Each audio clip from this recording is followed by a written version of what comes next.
네, 오늘 주일 예배에 오신 여러분들을 주님의 이름으로 환영합니다.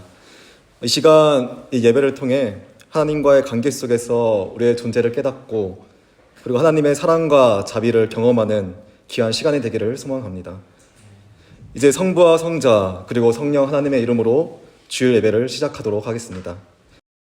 오늘 우리들이 함께 나눌 하나님의 말씀을 보도록 하겠습니다. 시편 90장 1절부터 17절의 말씀입니다. 기도하도록 하겠습니다. 사랑이 많고 은혜로우신 주님, 지금 이 시간 하나님의 말씀을 들으려고 합니다. 하나님의 말씀을 허락하여 주셔서 감사합니다. 이 시간 우리의 마음을 집중하여 하나님의 사랑과 은혜를 갈망합니다. 우리의 존재를 깨닫게 하시며 하나님과 관계로 살아갈 수 있도록 우리에게 하나님의 말씀과 힘을 더하여 주시옵소서. 이 시간 배울 게 많은 설교자의 마음과 함께하여 주시고 하나님의 말씀이 잘 전달되어 여기 계신 모든 성도분들의 마음에 잘 와닿기를 소망합니다. 주님과의 교제를 사모하며 이 시간 주님을 의지하오니 주님께서 주목하여 주시옵소서. 모든 시간을 주님께 맡기며 이 모든 말씀 살아있는 예수 그리스도의 이름으로 기도합니다. 오늘은 교회력으로 대림절이 시작되기 한 주 전 주로 한국 교단 측에서는 왕 그리스도 주일이라고 기념을 합니다. 그리고 여기 복음 교회에서는 교회력에 따라 한 해를 크게 세 가지로 나눕니다. 하나는 오스터크라이즈라고 하고, 그리고 트리니타티스 자이트라고 하고, 그 다음에 바이낙스 크라이즈라고 합니다. 즉 부활 주기, 그 다음에 삼위일체 기간, 그리고 크리스마스 주기입니다. 첫 번째 부활 주기는 1월에 있는 주일부터 고난 주간을 거쳐 성령 감림절인 오순절까지를 부활절 주기라고 합니다. 그리고 두 번째 삼일체 기간은 오순절 이후 오늘까지 소위 큰 행사가 없는 이 기한을 삼일체 기간이라고 부릅니다. 그리고 마지막으로 크리스마스 4주 전인 다음 주에 해당되는 대림절부터 크리스마스를 지나 예수님을 통한 하나님의 계시를 기념하는 주연절인 1월 6일까지를 크리스마스 주기라고 지칭합니다. 그리고 오늘이 대림절이 시작되기 한 주 전 주일입니다. 삼일체 기간의 마지막 주입니다. 이 날을 이곳에서는 에비카이스 존탁 혹은 토텐 존탁이라고 부릅니다. 즉 영원한 주일, 그리고 죽은 자의 주일이라고 지칭합니다. 같은 날에 이 두 날을 기념합니다. 영혼과 죽음은 상반되는 이미지를 갖고 있습니다. 이 상반되는 이미지는 오늘 본문의 말씀 속에서도 찾아볼 수 있습니다. 바로 창조물인 사람과 그리고 창조주이신 하나님입니다. 이 상반되는 두 존재의 관계를 오늘 본문 말씀에서는 어떻게 풀어내고 있는지, 그리고 이 관계를 통해 그리스도인의 삶은 어떠한 모습이 되는지 알아보는 시간을 가지려고 합니다. 오늘 본문의 말씀은 시편입니다. 시편은 150편으로 구성되어 있습니다. 19세기 말과 20세기 초 장르 연구가 활발해지면서 시편의 형식과 특징적으로 반복되는 패턴이 무엇인지 연구를 했습니다. 150편으로 구성된 시편에서는 가장 큰 부분을 차지하고 있는 것은 독일어로 크라게 리더라고 하는 애가 곡이고, 그 중에서도 특별히 개인의 애통함을 표현한 장르가 시편에서 가장 큰 부분을 차지하고 있습니다. 이 장르에서 눈에 띄는 것은 불평, 혹은 애통함에서 시작이 됐다가 하나님을 인정하게 되고 하나님을 찬양하게 되는 과정으로 사고의 전환이 되는데, 이것은 기도의 내용을 통해서 확인할 수 있습니다. 그래서 시편에 있는 기도의 내용에는 본문 내용을 관통하는 내용들을 담고 있으며 그 흐름이 애통함에서 하나님을 찬양하는 것으로 바뀐다는 것이 특징입니다. 시편은 기도를 통해 하나님께 묻는 삶의 근본적인 질문들을 다루고 있습니다. 즉, 삶의 기쁨과 감사, 고통과 죽음이 가까워지는 두려움, 불평과 애통함, 그리고 원망과 비난까지 모든 것들을 기도를 통해 하나님 앞에 내보일 수 있다는 뜻입니다. 심지어 시편 94편에서는 하나님에게 악인을 향한 복수를 요구합니다. 즉, 인간의 어두운 면도 하나님께 노출되어 있음을 보여주는 단락입니다. 기도 안에는 하나님과 사람과 그리고 세상에 대한 묵상이 담겨 있습니다. 그러한 것을 잘 보여주는 150편으로 구성된 시편은 주제에 따라 시편을 5건으로 나눕니다. 이 5건 중에서 4번째 건은 오늘 본문의 말씀 시편 90편부터 그리고 106편까지 구성이 되어 있습니다. 그리고 이 4번째 큰 주제는 하나님의 진노와 선하심입니다. 시편 90편의 역사적인 배경은 이 4번째 건의 마지막인 106편을 통해 확인할 수가 있습니다. 짧게 정리를 하자면 이스라엘 백성들이 이집트의 노예로부터 해방되어 출애굽을 한 뒤 홍해를 건너고 광야 생활을 했습니다. 그 기간 동안 많은 하나님의 도우심이 서술되어 있습니다. 그의 반면에 대조적으로 시간의 흐름에 따라서 이스라엘 백성들은 불평과 불만을 하게 됩니다. 그리고 가나안 우상들을 섬기며 그들의 행위가 더러워졌습니다. 이 역사적 배경의 근거에서 오늘 이 시편 90편은 4번째 건의 새로운 주제를 여는 역할을 하고 있습니다. 오늘 본문의 말씀을 띄워주시면 좋을 것 같습니다. 오늘 본문 말씀 시편 90편 1절에서는 히브리어 성경으로는 처음에 하나님의 사람 모세의 기도라고 하면서 시작이 됩니다. 왜 모세를 하나님의 사람이라고 지칭을 하였을까요? 하나님께서 모세와 인격적인 관계를 가지시면서 하나님의 행하신 일들을 모세의 삶을 통해 알 수 있기 때문에 하나님의 사람이라고 표현되었다고 해석할 수가 있습니다. 그리고 1절과 2절을 보면 하나님은 산과 땅과 그리고 세계가 만들어지기 전부터 계신 분이라고 언급을 합니다. 하나님의 영원성을 시인합니다. 반면에 3절에서는 사람 자체의 삶이 유한하다는 것을 언급합니다. 왜냐하면 하나님께서 사람을 티끌로 돌아가게 하셨기 때문입니다. 죽으면 죄로 남게 되는 인간의 유한함을 표현합니다. 그리고 이 구절에서 하나님의 표현이 있습니다. 너의 인생들은 돌아가라. 히브리어 성경에서는 사람의 자녀들아 돌아가라 라고 사람의 자녀들이라고 지칭을 합니다. 아까 모세를 하나님의 사람이라고 표현한 것과 다르게 여기서는 사람의 자녀들이라고 표현을 합니다. 일반적인 모든 사람들을 지칭하는 말로 해석할 수가 있습니다.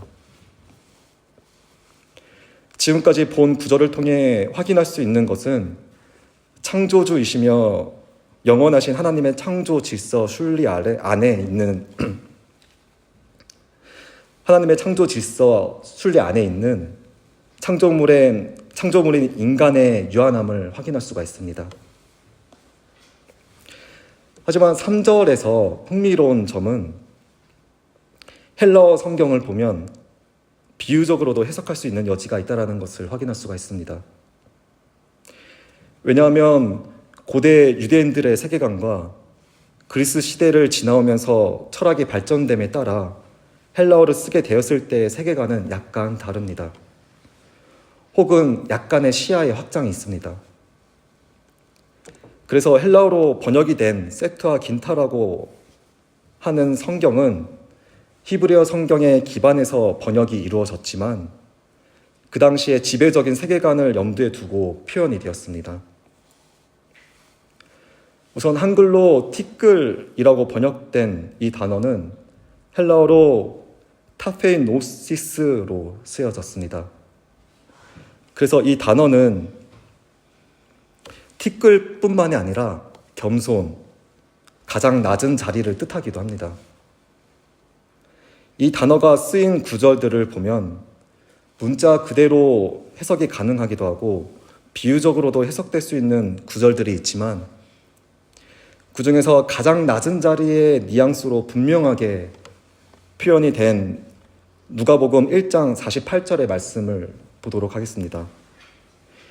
이 구절의 배경은 예수님의 어머니인 마리아가 자신에게서 예수를 잉태하여 낳을 것이다 라는 말을 듣고 찬양을 하게 된 일부입니다.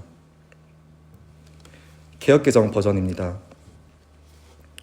그의 여종의 비천함을 돌보셨음이라. 보라, 이제 후로는 만세의 날을 복이 있다 일컬으리로다. 이 구절에서 하나님께서 그의 여종의 비천함을 돌보셨다고 표현을 합니다.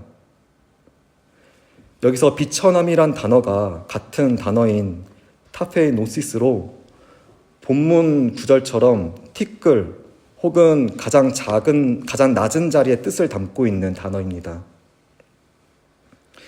즉, 여종의 보잘것없는 가장 비천한 상태를 돌보셨다고 합니다.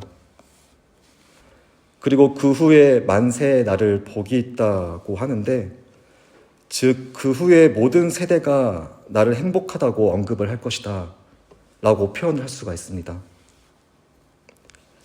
다시 본문으로 돌아오면 사람을 가장 낮은 자리, 비천한 자리로 돌아가게 하시고 하나님께서 명령형으로 말씀하시는 돌아가거라 라는 단어는 앞에 비천한 자리로 돌아가게 하시고와 다른 단어입니다.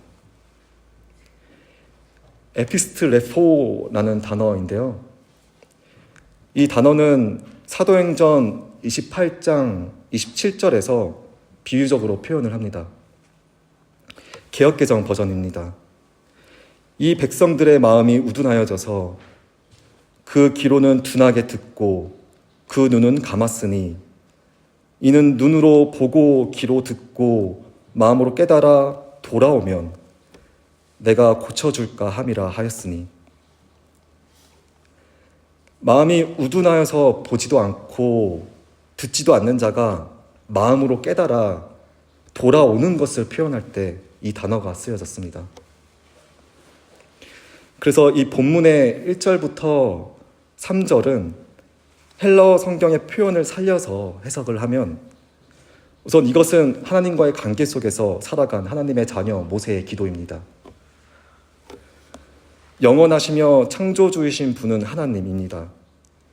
하지만 창조물인 사람의 자녀들이 우둔하여서 창조주를 깨닫지 못하고 우둔한 상태여서 아무것도 듣지 않으며 죄를 짓는 자들에게 멈추게 하시며 너의 자리인 가장 낮은 자리로 돌아가라 라고 말씀을 하십니다. 그래야 하나님께서 돌보실 수 있기 때문입니다. 그 돌봄을 사람은 깨달을 수가 있습니다. 마리아가 아까 언급된 말씀처럼 하나님의 존재를 시인하면서 자신의 비천함을 하나님께서 돌보셨다고 고백을 합니다. 그래서 본문 말씀 1절에서는 우리의 거처가 창조주이신 주님이라고 하느님의 자녀 모세의 기도에서는 표현을 합니다. 사람이 하나님과의 관계성에서 얼마나 비참한 존재인지를 깨닫기 위해 4절부터 11절까지 보잘것없는 창조물인 사람의 허무함이 서술되어 있습니다. 4절에서 하나님의 영원성을 표현을 했다면 5절과 6절에서는 사람은 아침에 돋아나는 풀과 같아서 아침에 꽃이 피었다가 저녁이 되면 말라 시들어 버린다고 합니다. 절대자의 하나님의 영원성과 달리 사람의 존재는 유한하며 나약합니다. 또한 8절의 9절처럼 우리의 죄는 하나님 앞에 숨길 수가 없습니다. 빛과 같이 거룩하신 분이시기에 우리의 은밀한 죄까지 하나님 앞에서는 숨길 수가 없습니다. 여기서 죄라는 것은 정의롭지 못한 행위들이 포함되어 있습니다. 그래서 하나님은 사랑의 하나님이시기도 하면서 정의의 하나님이시기 때문에 7절과 9절에서 사람의 정의롭지 못한 모습을 하나님께서 심판을 내리신다면 사람의 인생은 끝이 나며 보잘것없는 존재라고 서술이 되어 있습니다. 그리고 사람의 수명이 70이고 강건하면 80이라고 합니다. 당연히 의학이 발달됨에 따라 사람의 수명은 연장이 되었지만 여기서 이야기하는 것은 영원하신 하나님과 달리 인간의 수명에 대한 유한성을 강조한 표현이라고 할 수가 있습니다. 그래서 이 시편 저자는 절대자이신 하나님과 달리 인간의 나약함, 보잘것없는 존재, 죄성, 유한함을 서술하며 하나님의 존재와 동시에 인간의 존재의 차이를 인정합니다. 그래서 인간의 존재를 깨닫게 됩니다. 3절에 하나님께서 돌아오라 라고 한 말씀처럼 티끌, 비참함, 나약함의 상태로 돌아가는 과정을 겪습니다. 그리고 12절부터 분위기가 약간 변하기 시작합니다. 현대인의 성경 버전에서는 이렇게 표현합니다. 우리의 일생이 얼마나 짧은지 헤아릴 수 있게 하셔서 우리가 지혜로운 마음을 얻게 하소서. 사람의 삶이 얼마나 허무하며 보잘것이 없는 유한한 존재라는 깨달음을 강구하는 것에서 그치는 것이 아니라 지혜로운 마음을 얻게 해달라고 강구를 합니다. 이 구절을 통해서 확인할 수 있는 것은 사람과 관계를 갖고 계시는 하나님을 통해 그리스도인의 삶의 가치가 얼마나 귀중해질 수 있는 것인지 표현된 구절이라고 할 수가 있습니다. 우리의 존재를 깨닫는 것도 하나님께서 주시는 지혜이며 사람의 마음이 돌이켜져서 하나님을 통해 지혜로운 마음을 지속적으로 얻을 수 있도록 간구를 합니다. 이것 또한 지혜로운 자세입니다. 이것은 하나님과의 관계성으로 들어가는 간구의 표현입니다. 혹은 이미 하나님과의 관계 속에서 하나님의 돌봄을 간구하는 표현입니다. 그리고 13절에서부터는 분위기가 완전히 바뀝니다. 사람이 여호와 하나님에게 마음을 돌이켜달라고 호소를 합니다. 그리고 주의 종들을 불쌍히 여겨달라고 합니다. 아까 하나님께서 사람에게 마음을 돌이키라 라고 표현된 단어가 이곳에서도 똑같이 쓰여졌습니다. 하지만 이번에는 사람이 하나님에게 요구를 합니다. 이것은 하나님께서 죄를 심판하시는 정의의 하나님이시면서 동시에 종들을 불쌍히 여기며 자신의 마음을 돌이키게 하시기도 하는 사랑의 하나님이 될 수도 있다는 것을 보여줍니다. 하지만 이 전제는 사람과의 관계성을 통해 하나님께서는 마음을 바꾸실 수 있다는 점입니다. 그리고 14절에서는 삶을 바라보는 관점이 바뀝니다. 보잘것없던 사람의 인생이 희망이 가득 찬 인생으로 바뀝니다. 아침에 주의 인자하심이 우리를 만족하게 하사 우리를 일생 동안 즐겁고 기쁘게 하소서. 아침은 어둠이 물러가고 하루가 시작되는 날입니다. 사람의 유한한 삶에서 매일 있는 이 아침을 하나님의 사랑과 자비를 통해 일생 동안 즉 모든 나날들이 즐겁고 기쁘게 해달라고 호소를 합니다. 그리고 여기에서 그치는 것이 아니라 16절과 17절에서는 주께서 행하시는 일들을 종들에게 나타나게 해달라고 합니다. 그리고 주의 영광을 비춰서 우리의 손이 행한 일을 경고하게 해달라고 합니다. 경고하게 해달라라는 헬라어의 단어의 뜻을 보면 인도를 해달라는 뜻으로 그 인도를 받음으로 굳건해지는 것을 뜻합니다. 그래서 하나님의 지속적인 영광을 통해 매일매일의 삶에서 우리가 해야 할 일들을 해나가길 소망하고 있습니다. 하나님께서 행하시는 일들이 우리를 통해 보여지길 간구를 하고 있습니다. 그리고 그렇게 시편 90편은 마무리를 하게 됩니다. 내용을 정리하도록 하겠습니다. 시편 90편은 하나님의 사람 모세의 기도의 표현입니다. 이 기도의 배경에는 이스라엘 백성들이 하나님의 은혜를 통해 구원을 받았지만 이집트 노예 생활에서 벗어났지만 이집트 백성들은 오만하여 심지어 목이 뻣뻣한 백성이라는 칭호를 받습니다. 즉 말을 듣지도 않고 보지도 않고 자신의 고집대로 살아가게 되는 상태입니다. 백성들의 오만함과 죄를 짓는 배경에서 하나님의 사람 모세는 기도를 합니다.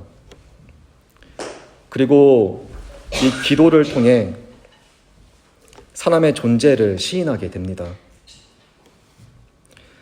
전지전능하시며 이 세상을 창조하신 하나님에 비해 사람은 얼마나 비참하며 허무한 존재인지 깨닫기 위해 혹은 다시 하나님과의 관계로 돌아가기 위해 시편 90편 중에서 많은 부분을 차지하면서 서술이 되고 있습니다.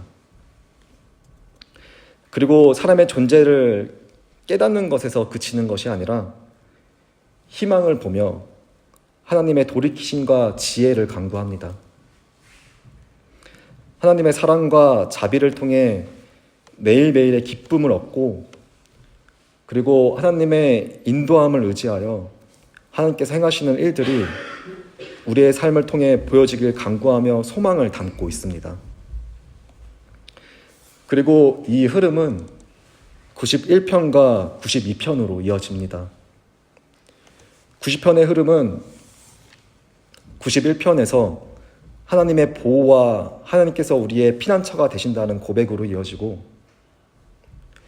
92편에서는 하나님의 신실하심에 대해 감탄을 하면서 어찌 우둔한 자와 미련한 자가 하나님의 일하심을 깨달을 수 있겠냐며 하나님을 찬양하게 됩니다. 이렇게 90편과 92편의 말씀은 하나님의 자녀로 사는 삶의 지평을 설명하는 내용으로 정리할 수가 있습니다. 오늘은 교회력으로 대륜절이 시작되기 전 이곳에서는 죽은 자의 주일 혹은 영원한 주일로 오늘을 기념합니다. 성경에서는 죽음과 영원함은 굉장히 밀접합니다. 바울은 고린도전서 15장 31절에서 나는 날마다 죽는다라고 표현을 합니다. 그럼으로써 하나님께서 채워주시는 사랑과 자비로 매일매일의 삶의 희망을 보며 하나님의 지혜를 간구하고 하나님의 인도함을 간구하게 되는 그리스도인의 모습이 될 수 있음을 믿음으로 고백합니다. 저와 그리고 여기 계신 모든 분들이 하나님의 돌보심을 통해 매일매일의 삶에서 그리스도의 가치를 통해 값비싼 삶이 되기를 주님의 이름으로 소망합니다. 기도하도록 하겠습니다. 사랑이 많고 은혜로우신 주님, 오늘 말씀을 허락하여 주셔서 감사합니다. 우리와 함께하길 원하시는 주님, 그래서 우리를 죄악에서 건져내어 주시기 위해 이 땅에 오셔서 모든 고통을 감당하신 주님, 그분의 결단과 일하심에 비교하면 우리는 너무나 보잘것이 없는 존재입니다. 창조주이신 주님에 비교하면 우리는 이 세상의 유한한 티끌과 같은 존재입니다. 우리의 욕심과 욕망보다는 하나님과의 관계를 가치 있게 여기며 주님에게로 돌아가는 우리들이 될 수 있도록 하여 주시옵소서. 바울이 나는 날마다 죽는다라고 고백한 것과 같이 우리에게 주어진 매일매일의 삶을 하나님과의 교제의 시간으로 여기며 하나님의 지혜를 사모할 수 있도록 하여 주시옵소서.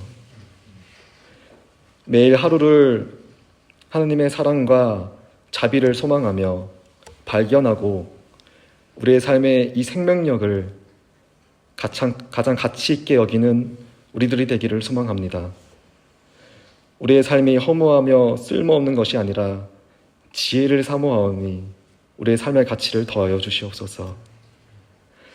하루하루를 주님께 맡기며 그리스도의 생명력 있는 가치를 기대하며 주님께 나아가는 우리들이 되기를 소망합니다.